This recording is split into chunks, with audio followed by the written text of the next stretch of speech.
চারিদিকে টুংটাং পুংপাং হর্নের শব্দে কান মান ঝালাপালা হয়ে যাবে, তবু আপনাকে এই রাস্তা দিয়ে চলাফেরা করতে হবে। এই মেইন রোডে তো সবসময় জ্যাম থাকেই, এখন আরো 10 নম্বরে কাজ চলতেছে, এই কারণে কিন্তু বেশি জ্যাম থাকে। আসতে বাবা, একটু হাজার হাজার ভাই, হাজার হাজার মানুষজন যে যার কর্ম নিয়ে ব্যস্ত থাকে সবসময়। এখন যাচ্ছি শুক্রবার, তারপরেও কিন্তু রাস্তার চাপটা এখনো আছেই।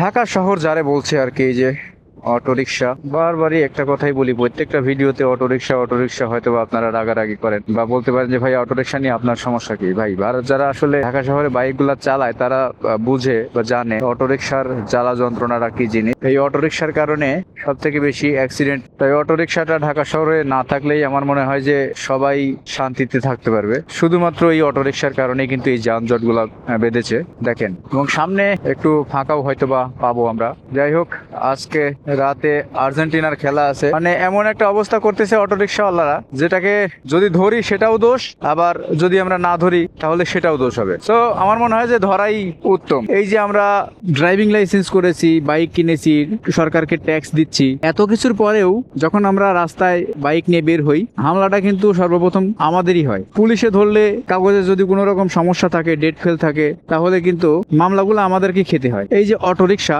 একটা অবৈধ জিনিস, এটার উপরে লিগেল কোনো অ্যাকশন নাই। কিছু কিছু ক্ষেত্রে আমরা দেখি কিন্তু অটোরিকশাকে ধরে নিয়ে গেছে, মামলা দিচ্ছে বা ডাম্পিং করছে, ঠিকই থানা থেকে আবার কিন্তু তারা ছুটে আসে। আসলে এই সকল অটোরিকশাগুলো যদি ছুটেই আসে তাহলে ভাই ধরার দরকার কি। অনেক যানজট লেগেছে। আবারও একটা সাইকেল ওয়ালা পেলাম। ঢাকা শহরে যারা থাকে তাদের একটা আতঙ্কের নাম হচ্ছে অটোরিকশা, অ্যাক্সিডেন্টের নাম হচ্ছে অটোরিকশা। নিয়ন্ত্রণবিহীন তারা চালায়, আর তাদের এতটা স্পিড থাকে যে স্পিডের কারণে কিন্তু মানে ব্রেকটা ঠিকভাবে ধরতে পারে না। আর ব্রেক যদি ঠিকভাবে না ধরতে পারে তাহলে কি অবস্থা হয় সেটা কিন্তু আপনারা জানেনই। মাঝখানে যোগ হয়েছে আবার এই রোডটায় লেগুনা, 60 ফিটের এই রোডে বেশি লেগুনা চলে। কলাপাতা রেস্টুরেন্টের এইখানটার ভিতরে কিন্তু এই একটাই মাত্র ভালো একটা রেস্টুরেন্ট আছে, যা বলা চলে যে 24 আওয়ার্স চলতেই থাকে, একবারে ধুমছে চলতে থাকে। যাচ্ছি নতুন রাস্তার দিকে এমনিতেই, কারণ রাতের বেলা বাইক চালালে মনটাও একটু ভালো থাকে। আর তাছাড়া রোদ নেই এবং ঠান্ডা একটা হিমেল হাওয়া গায়ে বইছে, এই সময়টা কিন্তু রাইডিং করাটা অনেক ভালো। আবার কিন্তু রিস্কও, কারণ রাতের বেলায় গাড়ি ঘোড়া না থাকায় কিন্তু মানুষজন ইচ্ছা মতো বাইকগুলা চালায় এবং সামনে ধূপধাপ করে পড়ে, এরকম অনেক নজির আছে। তাছাড়া রাতের বেলায় কিন্তু যে হারটা, সেই হারটাও অনেক বেশি হয়ে থাকে। ওহো, আমার তো আইডিবিতে যাওয়ার কথা ছিল, বাট আইডিবিতে আজকে যাওয়া হলো না। যদি কালকে আইডিবির কাজটা সারবো, আর কালকে আমি যাব কামরাঙ্গীরচরে, সেখানে একটা ব্লগ আছে, সেই ব্লগটা অবশ্যই দেখবেন।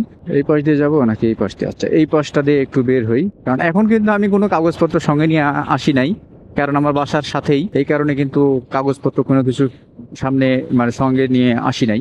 বাম পাশে যাব, বাম পাশে গেলে এইখানটা দেখতে পারবেন কিছু ছোটোখাটো দোকানের কালেকশন আছে। এবং এই রাস্তাটা আমার কাছে সব থেকে বেশি ভালো লাগে, কারণ এই রাস্তাটা অনেক ওয়াইড, মানে ঢাকার ভিতরে সব থেকে ওয়াইড একটা রাস্তা, 300 ফিটের পরে এই রাস্তাটা, শুধুমাত্র এই এতটুকু রাস্তাই সব থেকে বেশি ওয়াইড। এবং এই রাস্তাটা বাইক চালিয়ে বা যে কোনো কিছু চালিয়ে অনেক বেশি মজা লাগে, এবং আমার পার্সোনালি অনেক বেশি ভালো লাগে। একটু বাতাসও আছে সুন্দর, ভালো লাগতেছে, অনেক ভালো লাগতেছে বাইক চালাইতে।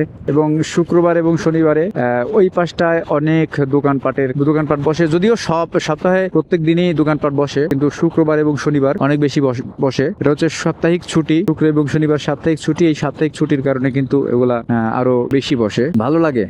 পরিবার নিয়ে কিন্তু আমি এইখানটাই আসি ঘুরতে বেড়াইতে বা কিছু খেতে মন চাইলে এখানে আসি, একটু সময় দিই তাদেরকে। আমি এখানে সব থেকে বেশি বার যে দোকানে খেয়েছি সেটা হচ্ছে ফজর মিয়ার যে ফুচকা চটপটির দোকান, এই ফুচকা চটপটির দোকানে বেশি খেয়েছি সব থেকে। বেলুন টেলুন রাস্তার ভিতরে সুন্দর ভাবে সাজিয়ে রাখছে, একটা লেন শুধু রাখছে, আরো যে দুইটা লেন কিন্তু এখানটায় দখল করে আছে। এটা অবশ্য শুধু শুক্রবার এবং শনিবারেই হয়, এটা কিছু বলার নেই, কারণ মানুষ তাদের রিজিকের ব্যবস্থা কিন্তু করেই নিবে সে যে কোনো উপায়ে, বৈধ উপায়ে সবকিছুই করুক। বাট রাস্তাটা ছেড়ে দিয়ে যদি সাইডে কোনো একটা ব্যবস্থা করে দেওয়া যেত তাহলে আমার মনে হয় সব থেকে ভালো হইতো। এই যে ফজর মিয়ার চটপটি বাম পাশে, এই ফজর মিয়ার চটপটিটা আমি সব থেকে বেশি খাই। এবং এখানটা অনেক জিনিসপত্র কিন্তু পাওয়া যায়, অনেক দোকান আছে। এই পাশ দিয়ে ঘুরে আমি এই পাশ দিয়ে সোজাসুজি বাসায় দিকে চলে যাব।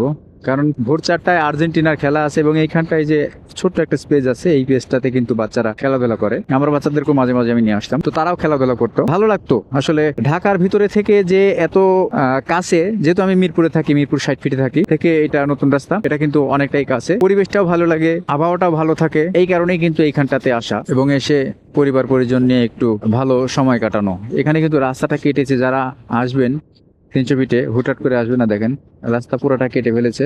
ওখানে আবার গান বাজনাও চলতেছে। আমি শুরু করব আপনাদেরকে, আপনারা যারা বাইক কিনতে চাচ্ছেন তারা সরাসরি আমার সঙ্গে যোগাযোগ করতে পারেন। চেষ্টা করব আমি কম মূল্যে ভালো একটা বাইক পেপারস দেখে দেওয়া, এই ধরনের হেল্প করার চেষ্টা করব। কেমন ভাবে আসছে যেন ওরা কাউকে কিছু মনেই করে না, ধাপ ধুপ করে টানে বামে যেদিকে সেদিকে, ওদের যখন যা মন চায় তখন তাই করে এবং এর হেজিটেড হই কিন্তু আমরা, অ্যাক্সিডেন্ট হই আমরা, সব সমস্যা কিন্তু আমাদের নিতে হয়। এটা হচ্ছে শ্যামলী রোড, এটা হচ্ছে বাংলাদেশ টেলিভিশনের যে আর্কাইভটা, সেই আর্কাইভটা কিন্তু এই বাম পাশে দেখতে পাচ্ছেন। এখানে একটু স্পিড ব্রেকার আছে, স্পিড ব্রেকারগুলো রাতের বেলায় সবাই একটু এই আস্তে এইভাবে আসে বাবা। এই সকল বাচ্চা কাচ্চাদেরও আসলে কি বলবো, এদেরকে কিছু বলার নাই, মানে বলারও ভাষা থাকে না, হুটহাট করে সামনের দিকে চলে আসবে। তাই সবাই যত জোরেই চালান, অবশ্যই আপনারা বাইকটা নিজের কন্ট্রোলের ভিতরে চালানোর চেষ্টা করবেন। নিজের কন্ট্রোলের উপরে কিছু নাই, নিজের জীবনের উপরে কিছু নাই। আর যারা যেখানেই যান না কেন, আমি আজকে ভুল করে বাইকের কাগজপত্র রেখে বের হয়েছি, কারণ আমি জানি যে এইখানটায় মানে এরকম সার্জেন্ট বা বসে না, কারণে কিন্তু আমি বের হয়েছি। আর তাছাড়া এখানে আমার আসার কোনো ইচ্ছাও ছিল না। তারপরেও কিন্তু আসলে আবহাওয়াটা ভালো লাগলো এবং শরীরটা একটু খারাপ লাগছিল, যার কারণে বললাম যে একটু ঘুরে আসি, অন্তত ভালো লাগবে। দেখেন সামনে অবশ্যই একটু জ্যাম পাবো, কারণ এইখানটা থেকে মানে এই মোড় আমিরের ট্যাগ বলে, এই আমিরের ট্যাগ এইখানটায় সবসময় জ্যামটা থেকে। আজকে কি কপাল ভালো, আজকে মনে হয় আমার কপালটা একটু ভালো, জ্যাম না পেলেও নাও পেতে পারি। এই যে তারপরে উল্টাপাল্টা কিছু, এই যে আসছে উল্টাপাল্টা কিছু আসলেই কিন্তু আসলে নিয়ম শৃঙ্খলার ভঙ্গ হয় এবং যানজটটা বেশি সৃষ্টি হয়। কিন্তু হাজার হাজার ভাই, হাজার হাজার মানুষজন যে যার কর্ম নিয়ে ব্যস্ত থাকে সব সময়। কথায় আছে না, ঢাকায় টাকা উড়ে, আসলেও ঢাকায় টাকায় উড়ে, কিন্তু কেউ ধরে আর কেউ মরে। কারো জনম কেটে যাচ্ছে, আবার কেউ শুরুতেই তার বুদ্ধি বিবেক কাজে লাগিয়ে সৎ পথেই ভালো টাকা আয় করছে, আবার কেউ এই ঢাকা শহরে এসেই নিজের জায়গা জমি সমস্ত কিছু বিক্রি করে একেবারে শেষ হয়ে যাচ্ছে। থেকে ভয় লাগে আমার 4V বাইক চালাইতে। অনেকে বলে যে 4Vর মজা আছে, বাট 4V আমি কখনো লং রাইড করি নাই। বাইক জীবনে বহুত চালিয়েছি ইনশাল্লাহ, আলহামদুলিল্লাহ। ফেজার গাড়ি তো মাস্ট, শান্তির একটা গাড়ি।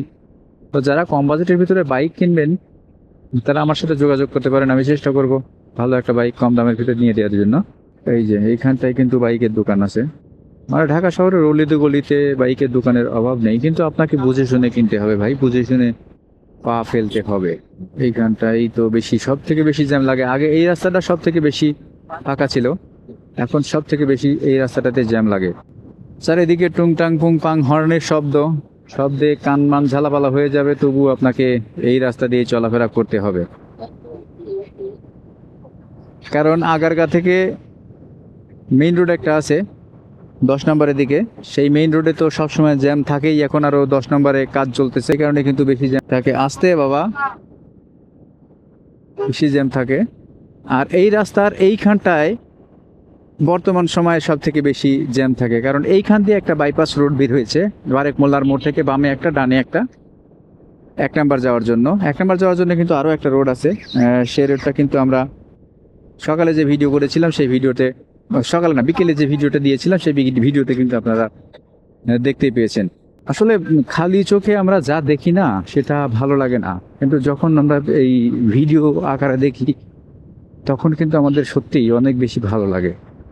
কেন ভালো লাগে সেটা বলতে পারি না, কারণ খালি চোখে তো এই চোখ তো আর ক্যামেরা না, কিন্তু ক্যামেরা থেকে ভালো, বাট এগুলা ভালো লাগে না। এই যে একটা রাস্তা দিয়ে যাচ্ছি, আপনাকে যদি নিয়ে আসা যায়, আপনি কিন্তু এই রাস্তার সৌন্দর্যটা কখনোই বুঝতে পারবেন না। বাট আমি এই যে আপনাকে দেখাচ্ছি, যদি আপনি এই পর্যন্ত দেখে থাকেন তাহলে কিন্তু আপনি এই রাস্তার সৌন্দর্যগুলো বুঝতে পারবেন বা দেখতে পারবেন। আমি অলমোস্ট আমার বাসার কাছাকাছি চলে আসছি। এখানে ডাক্তারের দোকান, এটা মসজিদ, এই মসজিদে নামাজ পড়ি। দেখি সামনে গিয়ে কোনো ফল ফ্রুট পাই কিনা, যদি ফল ফ্রুট থাকে বা পাই তাহলে আমি সেটা অবশ্যই নিব। কারণ বাসায় ফল শেষ হয়ে গেছে যতটুকু আমার ধারণা। সামনের দিকে একটা আমের দোকান পাওয়া যায়, সামনের দিকে আমের দোকানটায় আম কন্টিনিউ নেই। গতবার যে আমগুলা নিয়েছিলাম সেই আমগুলা অনেক আম নষ্ট বের হয়েছিল।